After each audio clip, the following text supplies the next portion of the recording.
Welcome to a very special Halloween episode of Drawing with Scribs. Okay, I'm gonna hope that you didn't click out the video. Hi, I'm Scribs. I'm showing you the last days of Inktober before I do a tour tomorrow, and then we get into November, which is gonna be a little different of a challenge.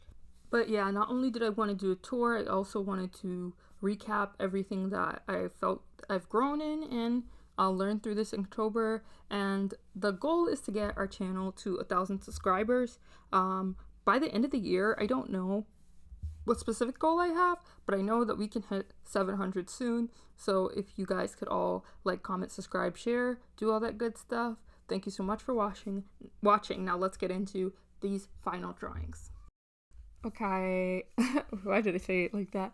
Hey guys, we are going to be going through the drawings for this last week of Inktober. There's 2 drawings that are missing. One of them is day 30, that's because I didn't do it, and the other is day, is it 28 or 29?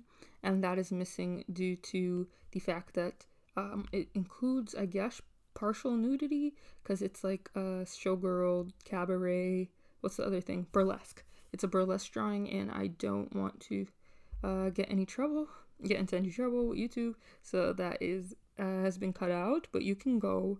I think maybe you would see it on my Blue Sky account, and yeah, my Blue Sky. I haven't posted it on Instagram again, even though I said I was going to, because I forgot.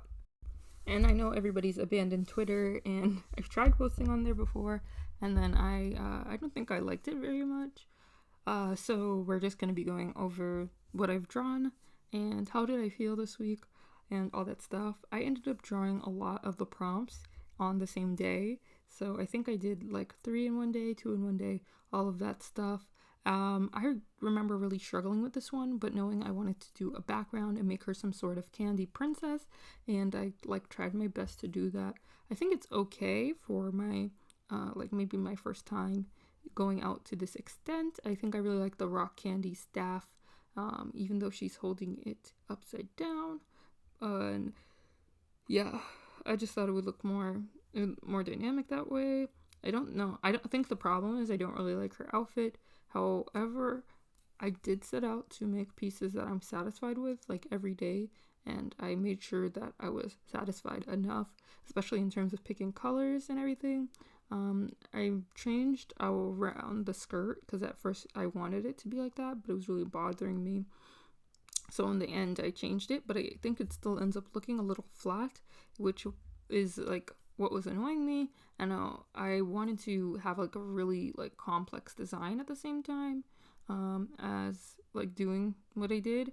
I think in the end I do like the blue color. It's just the background that was really tough for me to mix with it, and yeah, I still think it's okay though. I hope you like it. Please let me know which one is your favorite. I think I would do a tour next week going through all the drawings and talking about difficulties and what I would change, like doing a little art critique. And I just measured out the body type because I wanted to see if the proportions were off or something. Not that I really go by the 8-head rule or for every character, but she's a character who's meant to have longer legs, so I was wondering, am I portraying that right, or does it look crazy? For this drawing, I ended up going with a very simple pose. It was supposed to embody cutesiness, demure, very cutesy, very demure. I'm actually not on TikTok. My sister made me aware of that, and then I had to like go and find out what it was because I was so confused. But yeah, so I tried to do that in this, and I ended up doing a lot of ruffles like over and over for so many drawings, and that's promptly because the prompt list was influenced a lot by Japanese culture, and then also because if you didn't know, I'm doing Cute Girltober, and then also a lot of the outfits that I was looking up happened to have the designs where that was a part of it. Also, as the days went on and I fulfilled prompts that I made up on my own, I did end up using a lot of pose references, and I felt a little bit disappointed in myself because I wanted to think more from my brain. and not use references all the time. Like, I wanted to be able to either not use references or to be able to draw certain things without references, but I'm just not that experienced yet, so it's okay. And then the other thing that ended up, I think, bothering me a little bit was that not only I couldn't visualize something and then put it on the page, but also I felt like I was being repetitive in some ways. Looking back at it now, I think I was like actually managing a pretty good amount of diversity in the drawings, considering some drawings were full body, some were half, and I had managed to draw that every day, or draw that in every pose, even if it wasn't every day. And I tried to be different with the color schemes and everything.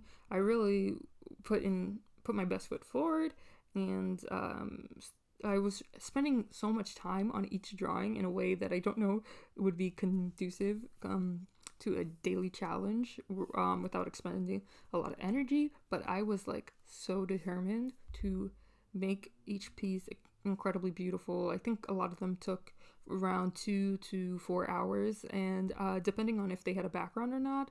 And it was just like, I'm spending time on the hands, I'm spending time on the background, I'm spending time on the pose, trying to achieve this greatness. I'm spending time on the shoes, trying to make sure they're in the right position. Then I'm going back to the hands. I want the face to look nice. I feel like the face was the least of my problems and everything. And yeah, it was like interesting, because at some point I wanted to do action poses or something a bit more dynamic, and then I realized, I can't do that. Like, at this moment, I don't have the energy to do that, so we might have to stick with a more basic thing, but it still ended up being pretty good in my opinion. I don't know. I really love the snow piece in particular. The puffy jacket is something that has always given me trouble, but I do think that there's a little bit of overlap in it that's giving it a little more dimension.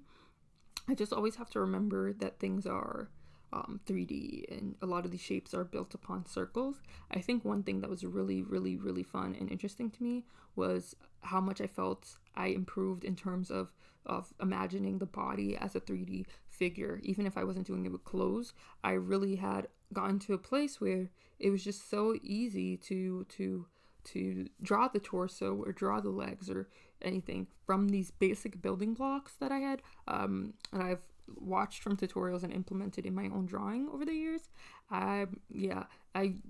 This was the one problem I had with this day. I had messed up the eye, but I kept making notes to myself and kept issuing out little color palettes so I could have a guide for what I wanted to do. But yeah, I think this day is one of my favorites. Zombie actually turned out being really, really great. I remember working on it and feeling great about it. Yeah. And I just think I wanted to do a little bit more with the background or the ripped clothing. I think I should have done like a graveyard background and made it a bit more eerie. I think the vampire one achieves the airiness though. There's 3 different versions of it, and you'll see that. I ended up doing different versions of the zombie drawing as well. And she definitely has a sort of Scooby-Doo color palette here, like Daphne. Yeah, so here's version 1, and here's version 2 of the zombie drawing.